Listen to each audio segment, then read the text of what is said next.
आज मैं बात करने वाला हूँ मैथ के अंदर यूज़ होने वाले सिंबल। मैथ के अंदर बहुत सारे सिंबल होते हैं जिनको हम फाइंड भी नहीं कर सकते, दिखा भी नहीं सकते हैं। लेकिन कुछ सम इम्पोर्टेंट सिंबल ऐसे होते हैं जो हमारे अक्सर बहुत ज़्यादा यूज़ में आते हैं, डेली बेस में यूज़ में आते हैं, किसी एग्ज़ाम के अंदर भी किसी एग्ज़ाम के अंदर भी अक्सर आ जाते हैं। तो हम बिना टाइम को वेस्ट किए वीडियो को पूरा लास्ट तक देखें, जब भी आपको समझ में आएगा, बीच में छोड़कर नहीं जाएँ। कभी आप ये सोचें कि ये तो मैं जानता हूँ। आपको मैं फुल डिटेल से वो कुछ सम इम्पोर्टेंट सिंबल बताऊंगा जो अक्सर इसके अंदर मिलते हैं, आपके एग्ज़ाम में या मैथ के अंदर यूज़ होते हैं। तो चलिए शुरू करते हैं इस वीडियो को। ये तो आप सभी जानते होंगे, ये पढ़कर काफ़ी बार आ चुके होंगे भाई, प्लस का यूज़ कहाँ होता है, माइनस का यूज़ कहाँ होता है, मल्टीप्लाई का यूज़ क्या होता है और डिवाइड का यूज़ कहाँ होता है। भाई कोई संख्या मेरे सामने यदि मैं ले लेता हूँ कि 3 + 5 बराबर कितना हमारे पास 8, ये प्लस में हो गई। इसी डिवाइड में ले लूँ हम 5 - 2 बराबर कितना 3, ये हमारे पास में क्या हुआ, माइनस में आ गई।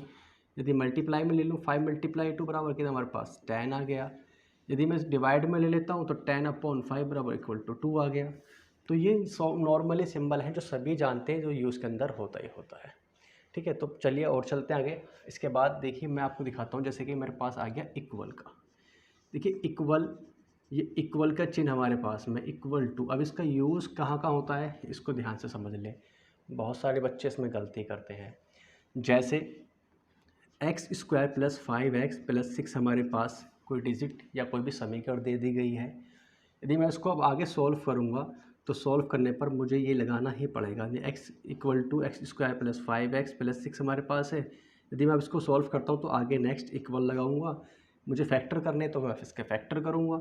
तो x² + 3x + 2x + 6 इक्वल ऐसे ही x + 3 और x + उसके फैक्टर आ जाएंगे। ये मैंने आपको डायरेक्ट लिख के दिखा दिया, यानी कि हमारे पास ऐसे राइट हैंड चलता चला जाएगा कि इक्वल का यूज़ इस तरीके से होता है। एक यूज़ हमारे पास ऐसे भी होता है इक्वल का। भाई मैंने माना यहाँ पर x² - 25 दे दिया बराबर 0। अब मैं इसको अगर रिसॉल्व करूँ तो इक्वल हमारा क्या हुआ, बीच में ऐसे लग कर आ जाता है, इजिकल टू x² - 5 का स्क्वायर इक्वल 0, इजिकल टू जोड़ सकता हूँ एक बार प्लस में एक बार माइनस में, तो x + 5 और यहाँ से x - 5 इक्वल 0। ऐसे भी हमारा इक्वल लग कर आ जाता है। थर्ड टाइप देखिए एक और देख लेता हूँ। इक्वल हमारे पास ऐसे भी लिख कर आ सकता है कि मैंने दे दिया x + 5 बराबर x² - 10x, इस टाइप से भी लिख कर आ सकता है। तो ये इस तरीके से बीच में लगा हुआ हो या हमें कोई कंपेयरिंग करनी हो, किसी भी तरीके से हम इसको कर सकते हैं। जैसे कि तो मैं इधर ले आता हूँ तो हमारे पास x², ठीक है, + 5, इधर लाऊंगा तो माइनस का x² और प्लस का 10x बराबर 0। तो देखिए प्लस माइनस आपस में कट जाए, x² हमारा कट गया तो यहाँ कितना 5 + के 10x और इक्वल 0। या मैं इसको और तरीके से आगे भी सोल्व कर सकता हूँ। तो इस तरीके से या तो शुरू में हम स्टार्टिंग को सवाल करते हैं तो इक्वल का यूज़ होता है, या हम क्या करते हैं इक्वल इस तरीके से सवाल बीच में भी लग कर आ सकता है, यानी इक्वल बराबर 0, या इस टाइप से बीच में लग कर भी आ सकता है। अब इसके बाद देखिए एक सिंबल हो रहा था हमारे पास में, नॉट इक्वल। ठीक है, नॉट इक्वल की बात करते हैं। भाई हमारे पास में पहला प्रकार तो ये होगा, दूसरा ये हो गया, तीसरा, चौथा, पाँचवा मान लेते हैं, छठा प्रकार देखिए नॉट इक्वल ले लेते हैं। नॉट इक्वल मतलब, इसका मतलब होता है कोई भी हमारे पास में कोई भी डिजिट है या कोई भी संख्या है वेरिएबल, वो उसके बराबर नहीं है। जैसे मैं लिख सकता हूँ कि 6 बराबर नहीं है 5 के। भाई सीधी सी बात है, यदि मैं बोलूँ कि 5 बराबर 5 के इक्वल हो सकती है। भाई एक इक्वल हमारे पास, इक्वल के लिए जैसे ये हमारे पास कि मैंने बोला कि 5 बराबर है 5 के, तो इक्वल में यूज़ हुआ, यानी 5 5 के बराबर है, ये ऐसे भी यूज़ हो सकता है। अब नॉट इक्वल कि 6 बराबर नहीं है 5 के, सीधी सी बात है, 6 हमारा ज़्यादा है 5 हमारा कम है, तो 6 हमारे बराबर नहीं होगा 5 के। और भी इस तरीके से एग्जाम्पल ले सकते हैं। अब देखिए एक हमारे पास में आता है यहाँ पर इसी तरीके से इम्प्लाइज। इम्प्लाइज देखिए अभी मैं इसका यूज़ कर आया हूँ, कैसे, जब मैं किसी संख्या में यानी x² - 25 बराबर 0 लिखा था, अभी मैंने यहाँ सोल्व कराया आपको। जब मैंने सोल्व कराया इसको तो इसका यूज़ कहाँ करते हैं, बहुत ज़्यादा यूज़ गलती बच्चे कहाँ करते हैं, जब किसी डिजिट के इक्वल चलता है हमारे बराबर 0 के, जब चलता है हमारे पास बराबर 0 के, तो क्या करेंगे यहाँ से, भाई इक्वल हमारे पास लगा हुआ, इम्प्लाइज का यूज़ हमारे पास कहाँ होगा, मैं आपको बता देता हूँ। इस टाइप से सवाल लिखा हुआ है, जब मैं इसको आगे सोल्व करूँगा तो जब इक्वल बीच में लग कर आए या बराबर में कहीं भी इक्वल लग कर आए, तब आगे डिजिट में हमारे पास इम्प्लाइज का यूज़ होता है, यानी x² - 25 बराबर 0। तो वही x + 5 और x - 5 हमारे पास आ गया। यानी हमारे पास क्या होगा, अब इक्वल ना लगकर इम्प्लाइज हमारे पास लगेगा। ये हमारे पास में इसका। तो अगला देखेंगे 8 में हमारे पास। देखिए इसके बाद हमारे पास होता है एक इस तरीके से, जब दोनों तरफ हमारे पास लिखा होता है, ठीक है, इसे बोलते हैं इज इक्विवेलेंट टू मतलब दोनों और बराबर। अब देखिए इसमें डिफरेंस क्या है, देखिए इनमें और इसमें डिफरेंस क्या है, ध्यान देखेंगे। इसमें केवल एक तरफ बना हुआ है इम्प्लाइड, इसमें क्या दोनों तरफ बना हुआ है। अब दोनों तरफ का मतलब क्या होता है, दोनों तरफ का मतलब होता है भाई कोई संख्या है, मैंने माना कि x+5 कोई भी डिजिट है, मैं आगे लेके चला कि x+1 इस तरीके से है, तो ये डिजिट हमारे पास में, चलिए मैं इसको हम ले लेता हूँ स्क्वायर, इस तरीके से ले लेता हूँ। अब मैंने माना इसको मैंने सोल्व करा, ठीक है, आगे कोई प्रकार आया इसका, फिर सोल्व करा, आगे कोई प्रकार आया इसका, मैंने सोल्व करा, आगे कोई प्रकार आया। तो इसका इक्विवेलेंट का मतलब ये होता है कि जो संख्या हमारे पास, मैंने माना यहाँ से सोल्व करते करते ये ऐसे गई, ठीक है, तो इसी डिजिट को हम वापस सोल्व कर कर वापस भी लेके जा सकते हैं।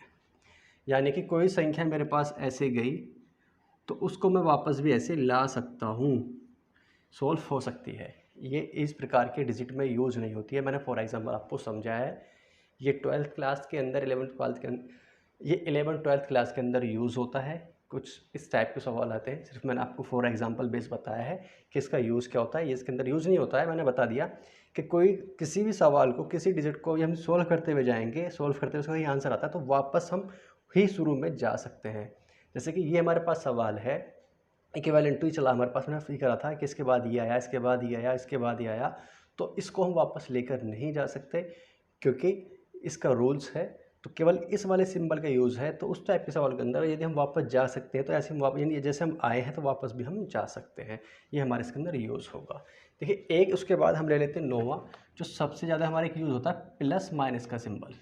प्लस माइनस दोनों साथ में आते हैं, इससे तो 100% बच्चे गलत करते हैं। कैसे गलत करते हैं बता देता हूँ। देखिए मैंने हमारा फॉर एग्जांपल कि x² बराबर दिया हुआ मेरे पास में 25, तो बहुत सारे लोग क्या लिखेंगे इसको, x बराबर 5। हाँ जी आंसर आ गया, हाँ जी आंसर आ गया। जबकि ये सबसे ज़्यादा गलत है, क्योंकि हमारे पास जब भी कभी आंसर आएगा तो वो प्लस माइनस में ही आएगा। कायम आएगा, x= जब भी आएगा वो प्लस माइनस में ही आता है, ठीक है। 10वां देखेंगे, हमारे पास एक सिंबल ऐसा था रूड का, यहाँ पर रूड 25, तो इसकी वैल्यू बाहर निकल कितना है, +-5, यानी कि रूड ख़त्म होकर, यानी कि जिसके 2 पेयर्स बने, यानी कि कोई डिजिट हमारे पास है, रूड नहीं, हमारे पास जो वर्गमूल होता है उसका मतलब होता है किसी भी, यानी इस अंडर रूट के अंदर 2 डिजिट अगर एक आ जाता है, ये हमारा इसका रूल है। प्लस माइनस बहुत नहीं लगाते हैं, ना भी लगाओ चल जाता है, चलता है, लेकिन हमारा रूल जो सही तरीका होगा वो प्लस माइनस भी लगा के चलेंगे। यानी कि 2 पेयर्स का एक बाहर निकल के आ जाना, यानी हमारे पास में जो एक, यानी पेयर्स बनता है, यानी हमारे पास 2 डिजिट आती हैं, हर एक पेयर्स बन जाता है, तो बाहर निकलकर एक डिजिट आ जाती है, 2 की 1 हो जाती है और रूट हमारा हट जाता है, यानी वर्गमूल हमारा हट जाता है, ठीक है। अब देखिए इसी तरीके से हम देखते हैं, इसी के अंदर देख लीजिए 11वां देख लीजिए, एक होता है हमारे पास लेस देन, एक ग्रेटर देन, एक लेस देन, इक्वल और ग्रेटर देन इक्वल। ये 4 रूल होते हैं हमारे पास, इसको ध्यान से समझेंगे। ये मैं ले लेता हूँ यहाँ पर, 4 तरीके से हमारा यूज़ हो सकता है। यानी कि जिस साइड से, ध्यान रखेंगे, जिस साइड से इसका मुंह खुला होगा वो संख्या हमारी क्या होगी, बड़ी होगी। जैसे मैंने लिख दिया यहाँ पर कि 6, ठीक है, यानी लिख देता हूँ यहाँ पर कि 5 से बड़ी है 6, जिस साइड मुंह खुला हुआ है, ये हमारे पास क्या है, यानी 5 लेस देन 6, यानी हमारे पास 5 से बड़ा है 6। यह सिंबल इसका यूज़ होता है, तो ये इस टाइप हो सकता है कि 6 बड़ा है 5 से, यानी कि 6 ग्रेटर देन 5, यानी कि क्या है हमारे पास में, 6 बड़ा है 5 से। अब देखिए यहाँ पर, ये तो हमारे पास इसका सिंबल का यूज़ होगा, यहाँ इसका यूज़ हो गया। अब यूज़ हो रहा हमारे पास में ये लेस देन वाला, इक्वल और ग्रेटर देन इक्वल वाला, इसको ध्यान से समझेंगे। देखिए इसमें 2 टाइप से सवाल आ सकता है, यदि 6 ऐसे, ठीक है, लिखा गया हमारे पास में, और यहाँ पर ग्रेटर देन इक्वल, यहाँ यदि मैंने लिख दिया यहाँ पर 7, या कुछ भी डिजिट लिख सकता हूँ, तो इसका मतलब है कि 6 से बड़ा है 7, बात इसकी ठीक है। या ऐसे भी लिखा जाए 6 ग्रेटर देन इक्वल 6, यानी कि इसका मतलब हो सकता है कि 6 के बराबर भी है, यानी कि मतलब यह है या तो 6 के बराबर हो सकता है, या है भी, या बड़ा है। दोनों ही रूल, यानी दोनों ही कंडीशन एक साथ लगा सकता है, या तो बराबर भी हो सकता है या उससे बड़ा भी हो सकता है।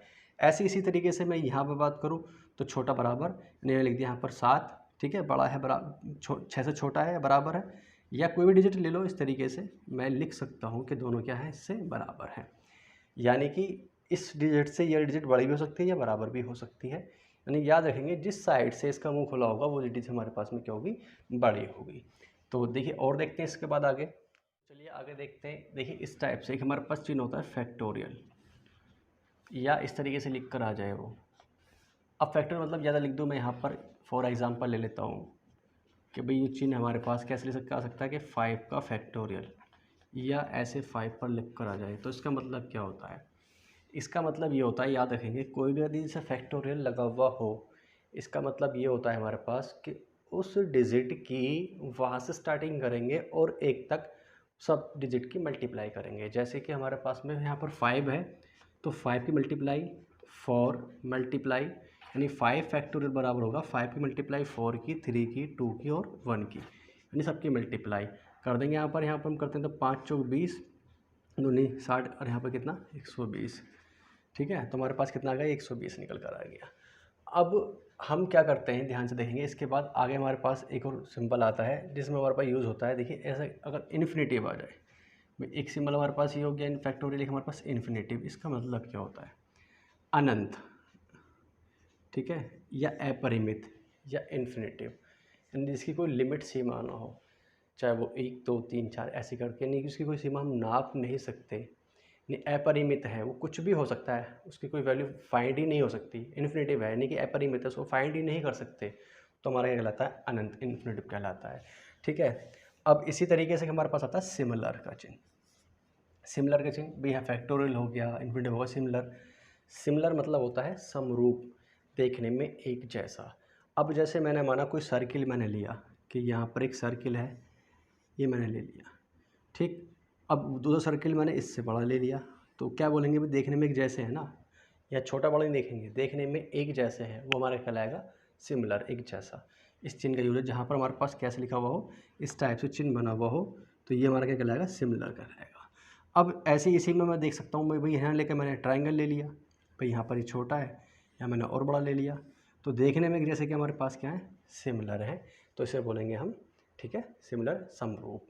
देखिए उसके बाद कुछ चिन्ह ऐसे भी हमारे पास आते हैं, जैसे मैं कह सकता हूँ कि यहाँ पर इक्वल भी है और सिमिलर भी है। अर्थात कहने का मतलब मेरा ये है कि जैसे मैंने यहाँ पर लिया, तो इसकी जैसे मैंने यहाँ ट्राइंगल बनाया, ध्यान से देखेंगे। ठीक है, यहाँ थीटा एंगल लिया, मैंने इसे कोई नाम दे दिया ए बी और सी, और ये इसकी डिस्टेंस मैंने ली 5 सेंटीमीटर है, तो यहाँ लिख सकता हूँ मैं कि इक्वल है और सिमिलर है। नहीं, जो हमारे पास है इक्वल भी सिमिलर है, किसके है भाई, एक और ट्राइंगल मैंने ऐसे बनाया, तो जो मैंने माना इसका नाम पी क्यू आर मैंने दे दिया, तो ये थीटा इक्वल है, नहीं यहाँ डिस्टेंस सारी इसकी डिस्टेंस भी इक्वल होंगी, एंगल भी इक्वल होगा। बस क्या होगा भाई, नाम भी अगर चेंज कर दूँगा कोई दिक्कत नहीं, नाम चेंज हो जाता है। अगर ए बी सी है तो है पी क्यू आर होगा, अलग अलग है, लेकिन क्या है, देखने में एक जैसा है और बराबर है, यानी सिमिलर भी है और बराबर भी है। इसका मतलब हमारे पास ये हो गया। ठीक है, अब देखिए इसी तरीके से हमारे पास एक आता है यूनियन। ठीक है, अब यूनियन क्या, हमने माना कोई दो सेट है समुच्चय का, तो हमने दो सेट ले लिया, कैसे यूज ले लिया, देखिए इसका देखिए, मैंने माना ए बराबर, मैंने ले लिया यहाँ पर 1 2 3 4। ठीक है, ऐसे मैंने बी बराबर ले लिया यहाँ पर 3 4 5 6, ये मैंने दो सेट ले लिए।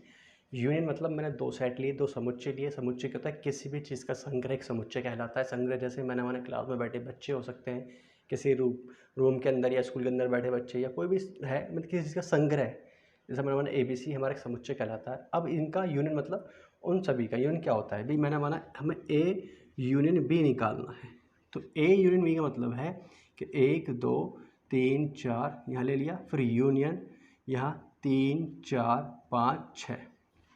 ठीक है, तो ए यूनियन में क्या है, जितने हमारे पास समुच्चय सारे आ जाएंगे, यानी 1 2 3 4 5 6, यानी जो इन दोनों के अंदर होंगे, जो दोनों में एक से होंगे वो केवल एक बार लिखे जाएंगे, लेकिन सारे के सारे डिजिट जितनी भी हमारे पास हैं वो सारी की सारी इसके अंदर आ जाएंगी।